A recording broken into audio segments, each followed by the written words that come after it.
Welcome back. My name is Patrick, and this is the Oilers Rundown. Sportsnet insider Elliotte Friedman reported the following in his 32 Thoughts podcast. Tyson Barrie to Montreal was brought up again as a possibility.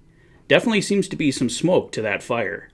Friedman reiterated the Oilers' interest in Jack Campbell and Claude Giroux, but Friedman asks, if Giroux wouldn't go to Colorado, will he go to Edmonton?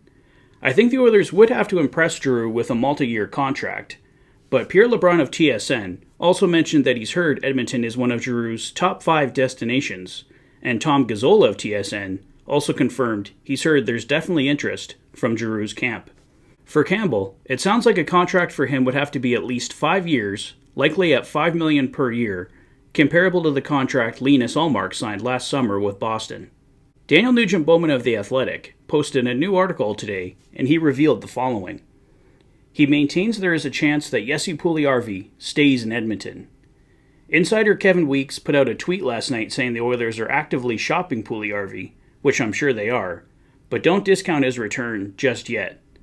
Daniel believes the Oilers will cover themselves off positionally before they move Jesse, meaning they will likely acquire his replacement before moving him, so they have him as a safety net if everything else falls through. If Puljujarvi is moved, it's likely to happen after July 13th, unless the Oilers can swing a trade at this weekend's draft. Daniel notes again, the Oilers won't move Jesse for a draft pick, unless it's a draft pick that could be flipped for a better return. On defense, we could see Duncan Keith become Chris Russell 2.0, meaning Keith eventually takes over in the bottom pairing on a cheap $1 to $2 million deal, and the money he was taking up would go towards Evan Bouchard's next contract. TSN's Ryan Rishaug did note today, though, that Keith is seriously considering retirement.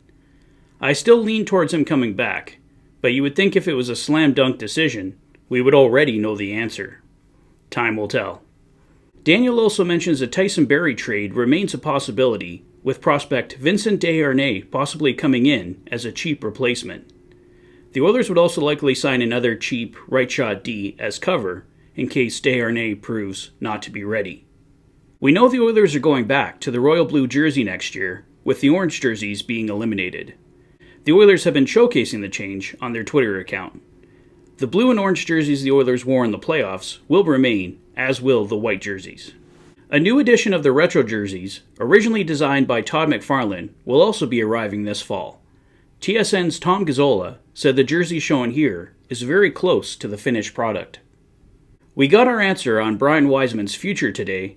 The former Oilers assistant coach has joined the New York Islanders today, once again as an assistant coach.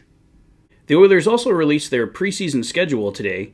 They'll open on September 25th against the Winnipeg Jets and close out the preseason on October 7th against the Seattle Kraken. And lastly, congrats to former Oiler Mike Grier, who was named general manager of the San Jose Sharks today. I'm guessing Grier and Ken Holland may be speaking sooner rather than later about a certain someone.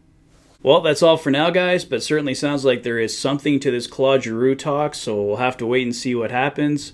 Let me know what you guys think of everything so far in the comment section below. If this is your first visit to the channel and you like what you see, please consider liking and subscribing for all the latest Oilers content. You've been watching the Oilers Fanatic? Thanks for being a fan. Have a great evening, guys. I'll see you soon.